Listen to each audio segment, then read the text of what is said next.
If you want to put an interactive Genially inside a Rise lesson instead of just another wall of text and images, here's how I do it. First, open up your Genially and hit Share, then See All and look for the code option. Genially gives you two options here, an iframe and a script. I like iframe since Rise seems to handle that one a lot more reliably. Click Copy, and that code is sitting in your clipboard ready to go. Now hop back over to your Rise lesson, and wherever you want this thing to live, click that little plus button to pull up the block library. Scroll down to Code, and you'll see two options, Add Code and Upload Project. You want Add Code.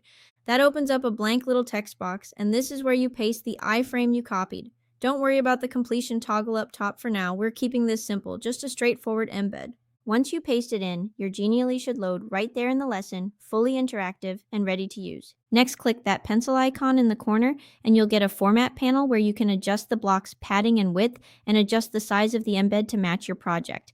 Then check out the style panel next to it. That's where you can match the block's background color to your Genially's own theme. Light, dark, even a custom color, so the whole thing feels like it was built for this lesson instead of pasted into it. Hope you found this helpful, and I'll see you in the next one.